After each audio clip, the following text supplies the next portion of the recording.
আগামী 12ই ফেব্রুয়ারি বাংলাদেশে ভোট নাকি বিপ্লব হবে।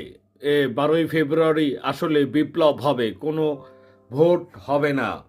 আহ, এবং এই বিপ্লবের মাধ্যমে হচ্ছিল যে জামাতে ইসলামীকে জয়যুক্ত করতে হবে, কারণ এদের মধ্যেই হচ্ছিল সবচেয়ে ভালো মানুষরা আছে।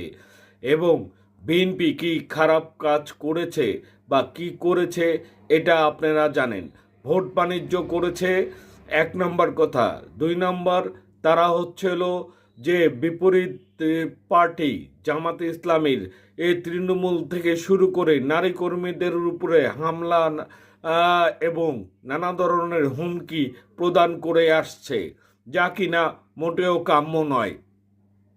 এবং আমার কাছে মনে হয় এক অংশ পুলিশ, র্যাব, বিজেপির একটি অংশ ও ও তারা অনেকভাবেই নাজেহাল করছে জামাতের কর্মীদেরকে। এটা কোনোভাবেই এই কাম্য নয় বলে আমি মনে করি।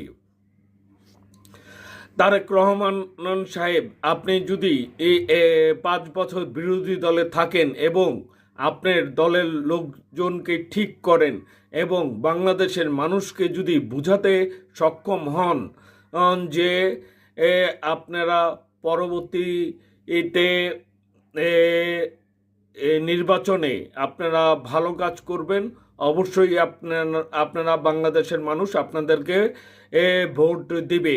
কিন্তু এবারের নির্বাচন বিপ্লব হচ্ছে, কোনো ভোট হচ্ছে না। এবার জামাত ও ঐক্যজোট, 11 দলীয় ঐক্যজোট ওট হচ্ছিল ও নিরঙ্কুশভাবে জয়লাভ করবে।